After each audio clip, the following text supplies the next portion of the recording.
day, brand new creation, new life. This is salvation. Your death, your life, your resurrection has made a way for us to see the new day.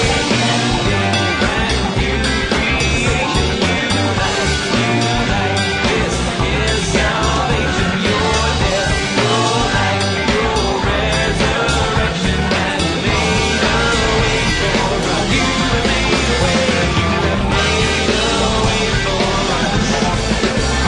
You have made a way for us to see the new day.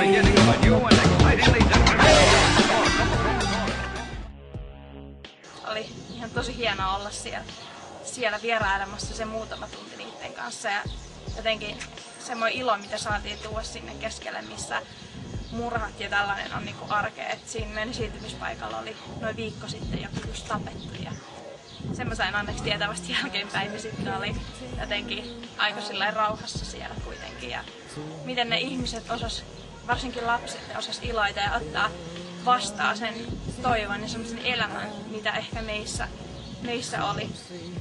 Että he ei saanut yhden mäen päälle nousta sen takia, koska siellä oli toinen huumejengi niin kuin hallitsee.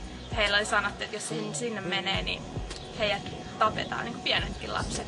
Että heillä niin kuin, tavallaan se elämä on niin kuin, vaarallista tai jotenkin, että siitä ilo puuttuu, niin miten ne lapsetkin osas kuitenkin iloita sitten, kun me tultiin sinne. Ja ihan mielettömän siunattu sai olla siellä, että sai olla antamassa niille lapsille jotain, vaikka se olikin se lyhyt aika.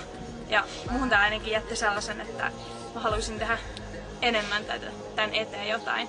Voisi olla niin kuin pidemmän aikaa kulkea niiden lasten elämässä, koska ne vaan niin jotenkin tarvii aikuista.